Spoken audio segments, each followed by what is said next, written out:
श्रोता प्रेमियों, मैं राम सागर शास्त्री आप लोगों के समक्ष रखने जा रहा हूं एक प्रसंग, अर्जुन हनुमान युद्ध।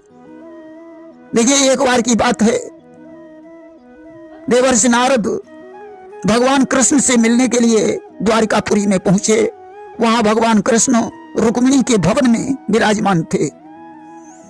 नारद ने वहां पहुंचकर भगवान कृष्ण को गंधराज का पुष्प प्रदान किया। कृष्ण ने वह पुष्प रुक्मिणी को दे दिया। सत्यभामा इस बात पर नाराज हो गई और जाकर कोप भवन में लेट गई। कृष्ण उसे मनाने के लिए पहुंचे। उन्होंने सत्यभामा से कहा कि है प्राण प्रिय, है ये क्या, बोलो तो ढंग बेढंगा क्यों, बेवक्त फूल से मुखड़े का हो रहा मलिन रंग है क्यों। भगवान कृष्ण बोले, प्रिय, आखिर क्या कारण है जो आज तुम कोप भवन में इस तरह से लेटी हुई हो।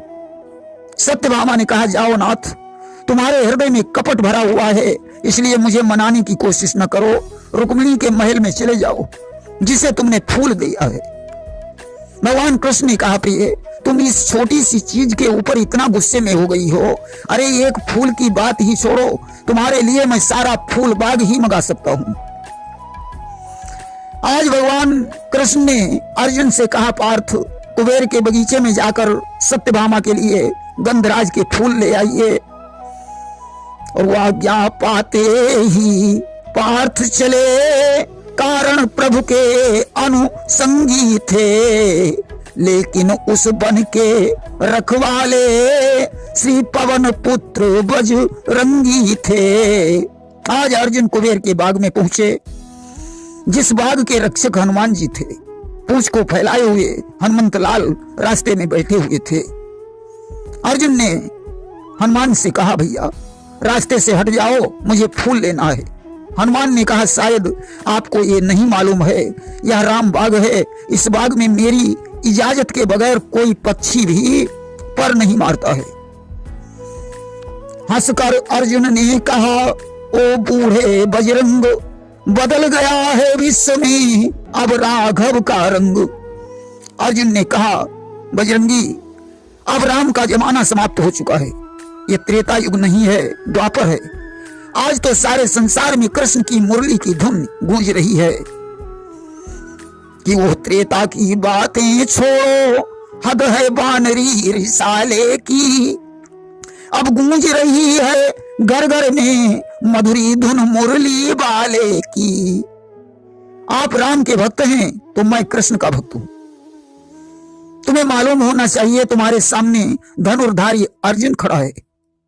हनुमान ने कहा, अर्जुन, एक बात बताओ, राम और श्याम में कौन बड़ा है।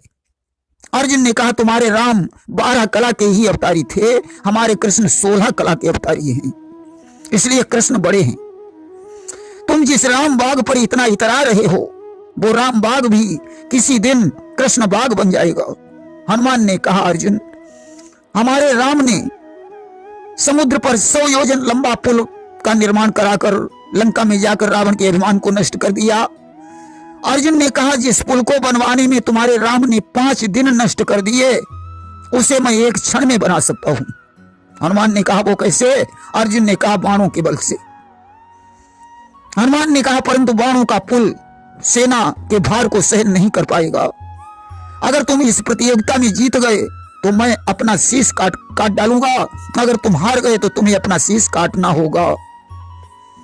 अर्जुन ने शर्त को स्वीकार कर लिया। हनुमान ने कहा, तुम पुल बनाओ, मैं उसे तोड़कर दिखाऊंगा। आज तो दोनों लोग समुद्र के तट पर पहुंचे। अर्जुन ने क्षण मात्र में बाणों का पुल बनाकर तैयार कर दिया। देखिए, अर्जुन तरकस से एक बाण निकालते थे, जब धनुष पर रखते थे तो 100 हो जाते थे, जब चलाते थे तो 1000 हो जाते थे। आज पुल बनकर तैयार हो गया। हनुमान ने यहां महिमा और गरिमा सिद्धि का प्रदर्शन किया। पर्वताकार बनकर जय श्री राम कहा और पुल पर कूद पड़े।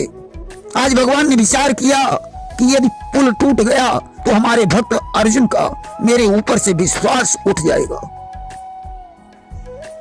कि 2 भक्तों की शर्त में भक्तवश्य भववीर कमठ रूप बनकर तले जा पहुंचे यदुवीर। अस्तु भगवान ने कमठ रूप बनाकर उस पुल का भार अपनी पीठ पर धारण कर लिया। प्रेम से बोलिए कच्छप भगवान की जय। अब तो हनुमान के कूदने पर पुल में एक चर्राटा हुआ, जल में खून की धार बह निकली। खून को देखकर हनुमान जी पुल से बाहर आए। आज साक्षात भगवान प्रकट हो गए। माथे पर मोर का मुकुट है, एक हाथ में बंसी है, कांधे पर धनुष है, मणिमाला के साथ साथ उनके गले में बनमाला भी शोभायमान है। अर्जुन ने कृष्ण समझकर उन्हें प्रणाम किया, हनुमान ने राम समझकर उन्हें मस्तक झुकाया। भगवान ने दोनों भक्तों से कहा कि मैं ही राम हूं और मैं ही श्याम हूं। त्रेता में मैं दशरथ नंदन बना और मैं ही द्वापर में वसुदेव नंदन कृष्ण बना। राम और श्याम में कोई भेद नहीं है, अतः तुम दोनों भक्त गले मिलो। ऐसा कहकर भगवान अंतर्ध्यान हो गए। अर्जुन और हनुमान गले से मिले और अर्जुन को हनुमान ने वरदान दिया कि द्वापर के अंत में ध्वजा लेकर मैं तुम्हारे रथ पर विराजमान रहूंगा। सज्जनों, इसके बाद गंधराज के फूलों को लेकर अर्जुन द्वारिकापुरी में पहुंचे। भगवान ने अर्जुन को धन्यवाद दिया और अर्जुन को वरदान दिया कि अर्जुन, द्वापर की अंतिम लीला में मैं तुम्हारा सेवक बनूंगा। आज प्रभु ने गंधराज के फूल सत्यभामा को प्रदान किए। सत्यभामा बड़ी प्रसन्न हुई। इस तरीके से हनुमान और अर्जुन के बीच कोई युद्ध नहीं हुआ, यह सिर्फ इष्टों की होड़ थी। प्रेम से बोलिए वृंदावन बिहारी लाल की जय।